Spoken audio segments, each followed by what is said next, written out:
میں ایک پرانی اور پراسرار سڑک گزرتی تھی۔ وہاں کے گاؤں والے کہتے تھے کہ رات کے وقت اس راستے پر کوئی نہیں جاتا۔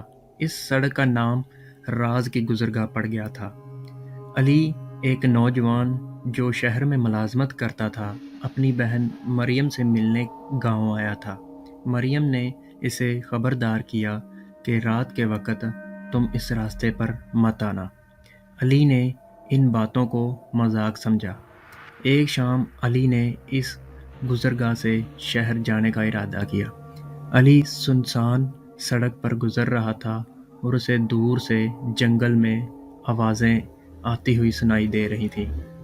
جیسے ہی علی نے راستے پر قدم رکھا، ہوا نے ایک عجیب سی سرگوشی کی۔ ہر قدم کے ساتھ زمین جیسے ہلتی ہوئی محسوس ہوتی تھی۔ راستے کے درمیان علی کو ایک چھوٹا سا صندوق پڑا ملا۔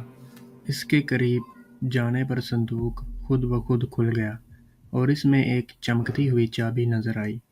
چابی کے ساتھ ایک پرچی پر لکھا تھا، اگر راز جاننا چاہتے ہو تو چابی لے لو، لیکن تمہیں اس کی قیمت ادا کرنی ہوگی۔ علی نے ہچکچاتے ہوئے چابی اٹھا لی۔ چابی کے اٹھاتے ہی زمین ہلنے لگی اور علی کو سامنے ایک پرانی حویلی دکھائی دی جو پہلے نظر نہیں آ رہی تھی۔ وہ خوف اور تجسس کے ساتھ حویلی میں داخل ہوا۔ اندر ہر دیوار پر پراسرار نشان بنے ہوئے تھے اور دیواروں سے سرگوشیاں سنائی دے رہی تھیں۔ حویلی کے مرکزی کمرے میں علی کو ایک بوڑھا شخص ملا جو زنجیروں میں کھڑا ہوا تھا۔ بوڑھے نے علی سے التجا کی کہ اسے آزاد کرے۔ علی نے چابی سے زنجیریں کھول دیں، مگر جیسے ہی زنجیریں کھلیں، بوڑھا قہقہہ لگا کر ایک سائے میں بدل گیا۔